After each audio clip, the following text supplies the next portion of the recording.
Sama doit se mettre vite au travail. On sait que même si c'est un homme jeune de 43 ans. Oui, un homme jeune qui vient d'être nommé, qui est, je vous dis, politiquement difficilement identifiable. C'est-à-dire? Parce que les autres l'ont montré avec des photos avec Kabila. C'est vrai qu'il s'est séparé avec Kabila, mais ils avaient rejoint les G7 avec son ami Dani Banza dans la cour.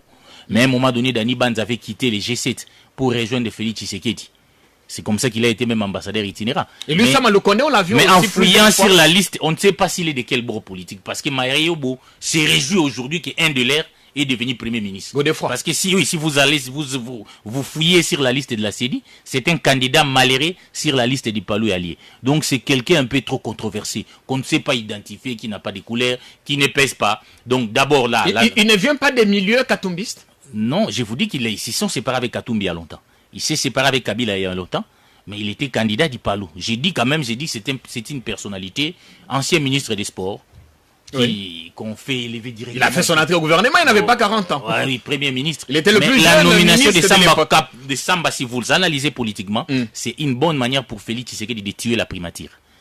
Quand j'ai dit tuer la primature, c'est ce que Macron a fait en France. Quand il a vu la haute personnalité d'Édouard Philippe, il fallait trouver un technocrate ou bien un premier ministre. Lui, il n'est pas technocrate, il y a quelqu'un qui ne pèse pas. Genre Castex. Un peu, oui, comme les commissaires d'État à l'époque d'IMPR. C'est maintenant la présidence qui va tout diriger. Il sera un béni, oui. C'est cela, on a tué complètement la primature.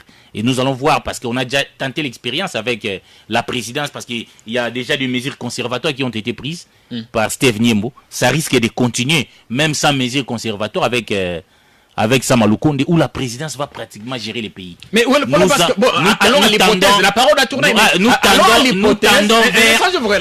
Allons à l'hypothèse que Samba n'a pas d'assise politique, ça signifie qu'il doit son ascension au président Tshisekedi, il lui sera soumis, que je sache pourquoi vous pensez qu'il cherche à tirer les choses ou créer une sorte de gouvernement parallèle à la cité de l'OUA. Nous tendons vers l'hyper-présidentialisation, c'est-à-dire où la présidence va diriger.